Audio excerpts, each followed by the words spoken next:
Welcome to VPMM Group of Institutions, a place where education meets excellence and dreams turn into reality.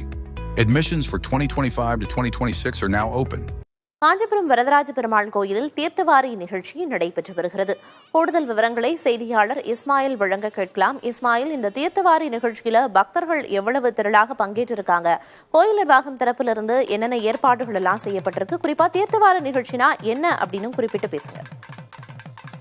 Priyadarshini, 108 திவ்ய தேசங்களில் ஒன்றான காஞ்சிபுரம் வரதராஜ பெருமாள் கோவில் வைகாசி பிரம்மோற்சவம் கொடியேற்றத்துடன் கடந்த 9 நாட்களுக்கு முன்பு நடைபெற்றது.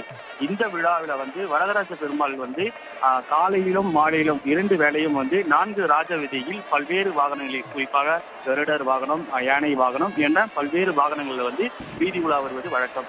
இதன் கடைசி நாளான தீர்த்தவாரி நிகழ்ச்சி தான் இன்று நடைபெற்று வருகிறது. அதாவது கோவிலில் இருந்து வெளியே வந்த பெருமாளை குளிக்கும் நிகழ்ச்சியானதுதான் தீர்த்தவாரி என அழைக்கப்படுவார்கள். அந்த நிகழ்வு தான் இப்ப நடைபெற்று வருகிறது. கோவில் நிர்வாகம் சார்பில் அங்கங்க தண்ணியும் ஏற்பாடு செய்யப்பட்டுள்ளது. வரக்கூடிய பக்தர்களுக்கு பாதுகாப்பு பணியில் காஞ்சிபுரம் விஷ்ணு காஞ்சி காவல்துறையினர் ஈடுபட்டு வருகிறார்கள். தீயணைப்பு துறையினரும் தொடர்ச்சியாக பாதுகாப்பு பணியில் கோவில் குளக்கரையில் இறங்கி பாதுகாப்பு பணியில் ஈடுபட்டு வருகிறார்கள்.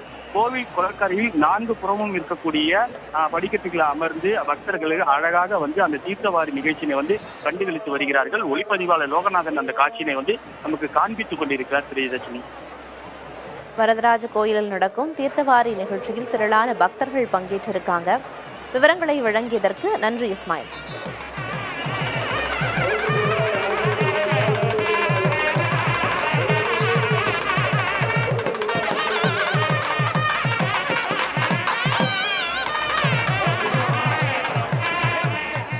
Welcome to VPMM Group of Institutions, a place where education meets excellence and dreams turn into reality. Admissions for 2025 to 2026 are now open.